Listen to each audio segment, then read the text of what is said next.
You know what teachers really like? Teachers really like students that are passionate about their subjects. But how do we do that? Not every student wants to learn the history of the royal family of England, or differential equations, or the periodic table.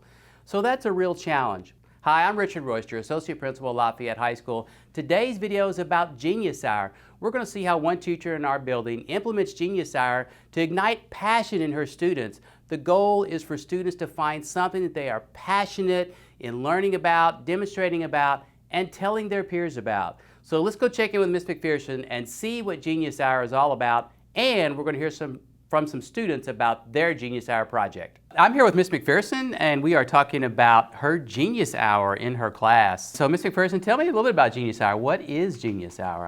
I mean, I didn't hear of it when I was a classroom teacher. What are you doing with Genius Hour? What is it? So Genius Hour is where you give students 20% of class time to work on a project of their choosing. So they get to choose something that they're interested in, and they have to produce a product of some sort. So they find a question they want to research or something they want to try, and then the goal is to produce something by the end of the semester. It's a little bit like project-based learning, but how would it be different than project-based learning, or is it really, really very similar? It's similar in that they produce something. It's different in that there's a lot less directed teacher input on what students come up with. So this is something that the students are really taking ownership of and guiding themselves. Yes, and it doesn't necessarily have to be the content that you're teaching related. So if a student is interested in a science issue, they can totally do that in my class. That's open. All right, I'm here with Jackson. Jackson's one of Ms. McPherson's students doing a Genius Hour project. Jackson, tell us about your Genius Hour project. So I'm doing an animation. I've never done that before, but I have done a lot of digital art, which was actually my Genius Hour last semester. So it ties into what you did last semester. Yeah. So I'm basically just going to start with like the basic sketch, and then I'm planning to color it and line it too, which is a lot of effort, but it's probably not going to be that long, maybe like 10 or 15 seconds, but it's just to kind of figure out the basics of how to do it and such. Well, if you're doing even 15 frames a second, or 10 frames, that's a lot of effort. Yeah. And you're going to be doing the digital art to kind of facilitate that and make your animation that way? Yeah. All right, so that's one project for Genius Hour. So how did it start for you? How did you start your Genius Hour? Well, I went to a conference in Snowbird, Utah, actually about 6 years ago, and a teacher was presenting that they had done it in their class, and it just sounded intriguing enough that I thought, what if I could do it? So I came back just to see, could it even be done? Would it fit in an English classroom? It seemed more science, it seemed more social studies, and so I tried it with my writing class. Okay. And that's an elective, a writing That is an elective, yes. And it went really well. All right, I'm here with Zeke. Zeke is also a student in Ms. McPherson's class doing a Genius Hour project. Zeke, tell us about your Genius Hour project. I'm painting the school lockers, or at least trying to. Trying to. Now, how did that start? How did you get the idea for painting the school lockers, and what have you done to prepare? I realized that a lot of freshmen and even juniors and seniors and sophomores, however, have trouble navigating the school hallways because of the messed up building. So I decided, since no one really uses the lockers other than the teachers who put books in them, why not we paint them so they can like show like their hallway. Like the English one would have books. Oh, so the point of the locker would also be kind of like a geographic marker. This is where you are in the school. Okay. So how'd you get that idea? I was partially inspired from other schools who did that for like murals and stuff. And I thought that'd be really cool. And then me and my friends were talking about how they kept getting lost all the time because they'd be told to go to room like 1 something, and then they'd go down to the ones, and then they would enter like almost like the 200s, and they'd be very lost. Okay. Well, we're looking forward to Zeke's plans about painting the school lockers and decorating the school. Thank you. Good luck on your Genius Hour. Thank you. What's been the most challenging part about implementing Genius Hour? Just for me, it's been losing a little bit of that control. So as a teacher, you tend to know exactly what you're doing from the moment students walk in. Everything is set. And there's a little nervousness when you don't know what students are going to choose, and are they going to work? Are they going to be productive? Are they going to sit there on their phone? And so letting go of some of that and just kind of letting students take control And watching them struggle is sometimes hard when you're used to jumping in and solving that problem. It's very for 'em. open-ended for the kids then. Yes. Yeah. I'm here with Autumn. Autumn is another one of our students doing Genius Hour. Autumn, what is your Genius Hour project? Tell us about that. I'm writing a vampire novel.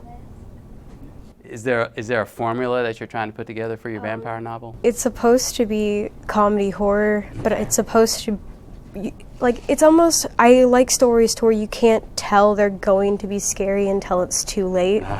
You've already bought it. You're already like 5 chapters deep. And then it starts to get scary. I like stuff that has like a brighter outside but a more morbid inside, so that's what it's going to be. Do you have a particular favorite novel that's kind of inspired you?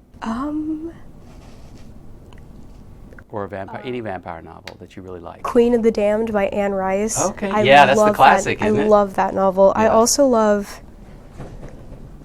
just like ghost novels in Okay. general, because some of them are like really nice with like hauntings and stuff.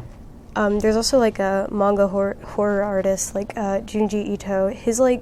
He takes every like cliche of horror and just gets rid of all of it and just comes up with an entirely new genre of horror. Well, I'm excited to see this when you're done with it. Good luck on writing your novel. Okay, thank you. How have the kids responded? You know, for the most part, they love it. There are some of the younger students struggle at first Yeah, because they've yeah. never been given that opportunity. They want hand-holding. Yes, Right. they want me to, what's step 1, Yeah, what's step tell me 2. what to do. Yeah, and sometimes they'll say, "Can't I just do a poster?" And that's not the project. That's not what you're doing. But for the most part, they like it. At the end, they really like it, and they'll even beg me for more Genius Hour time. Like they want, can we do today? Can today be Genius Hour? Or if we have a snow day, they fight about Genius Hour being, replaced. All right, I'm with Bingo. Bingo's another student in Miss McPherson's class who is doing a Genius Hour project. So Bingo, tell us about your Genius Hour project. What I'm going to be doing for my Genius Hour project is a music soundtrack sort of thing. Like on YouTube, when you would look online and listen to chill mixes online, it would be that sort of thing. And so what kind of, how are you going to put that together? You got a specific software package you're going to use? You're going to actually play instruments? What are you going to do? I don't have the money, the resources to actually purchase instruments, so I'm probably going to have to look online and find some music programs on the App Store somewhere. Have you picked any out yet? Not yet. Okay. We're still in the beta phases. Still in but the we'll beta get there. phase. We'll get Okay. there. Progress. But you want to do like chill, relaxing kind of music Exactly. in the Something background. that's nice to listen to in the background while you're doing other things. How long do you think you're going to put this together for? What kind of length are you looking for? Right now I'm a beginner in this sort of thing, so it probably will take towards the end of the year before we manage to. Like what are you going to do, 30 seconds, a minute, 5 so- minutes? What are you going to put together? For the music, probably around like maybe 30 seconds long, Okay. at least. Yeah, for first time out. For a first time out, yes. Okay, that's another Genius Hour project. So if it's so open-ended, but they want guidance, how do you counsel students? Yeah, so that was, I think, probably my first year. I did a whole lot less of that, and so I probably had a lot more students who struggled needlessly. It's one of the things I've learned is that I do provide checkpoints along the way. Okay. So they start out with a pitch, and so there's some accountability to their peers because they don't want to pitch an idea that's, kind of silly because their peers will call them on it. And then every Genius Hour we have a reflection time, and sometimes that's a conference with me, sometimes that's an actual like journal entry. Okay. And then for accountability, I sometimes will bring in outside folks that they have to present to, which ups the level of, I have to have something, it's not just for my teacher. So that has helped them a lot when they know who their audience is and who they're going to present for. That helps them hone their project a little bit too. All right, I'm here with another one of Miss McPherson students. This is Portia. Portia's going to tell us about her Genius Hour project. Portia, what is your project? I'm teaching 2 of my other friends how to play guitar, and I'm teaching myself a song that we're going to play for the class Okay, so how long, do they know any guitar at all, or are you starting completely from scratch? from scratch. Wow. But So Madison plays clarinet, so she does know how to read she music. can read music. Okay. How long have you been playing guitar, and what made you decide to teach your friends to play guitar? I've been playing guitar since 4th grade, and Madison told me that she would like to learn guitar. Okay. And we were already going to learn something together. We were either going to do guitar or ASL. So we decided on guitar because we're all really busy, and we felt like that would Need be more practicing on your own? Yeah. Yep. Okay. Well, good luck on teaching your friends guitar. Thank you. All right. Well, so you've been doing this for 6 years. 6 years, yes. How has it changed?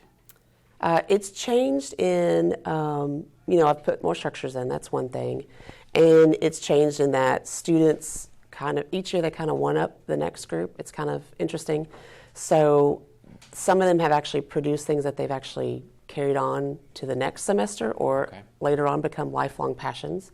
So I've seen that. I've also seen that students often will recruit others into the class, whereas before when it was, writing class, just creative writing, a lot of them were like, that was a fun class. But that part of it's changed. And just that evolution of me being a little more relaxed about, students can do this. Yes. And being patient with the process. They like it, and they actually thrive a lot of times in it. So that's been exciting to see as a teacher. So other teachers who are interested in Genius Hour, what kind of resources or training is available for them? Can you provide some direction on that? Yeah, so there is, if you're a Twitter fan, there's a huge Genius Hour chat once a month, and everybody just unloads amazing, beautiful stuff. There's several blogs out there that have great stuff. I have a ton of stuff that I've just developed on my own that people could come pilfer from me. But I mean, it was an idea. I just heard at a conference, and I just kind of searched on my own. But a lot more people are doing it, and they're doing it with elementary age all the way through college age. So you can start to find resources for every age group now. Okay, all right. Well, that's our Genius Hour. Thanks so much. Thank you. All right, guys, there you go. There's a little taste of Genius Hour. If you are interested in Genius Hour, I am going to put some links down below. And if you are an educator, I strongly encourage you to help find ways to ignite passion in your students. Let us know if you're interested in Genius Hour and put your ideas in the comments down below.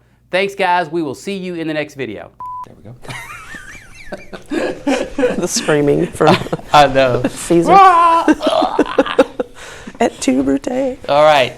Thanks for tuning in. I really appreciate your support. If you've made it this far, go ahead and hit the subscribe button and support the channel. Share and like this video. Also, check out this video right over here. I picked it out. I think you were going to like it. There's a mystery video picked out by YouTube right down here. Check it out as well. Thanks so much for tuning in, guys. I will see you in the next video.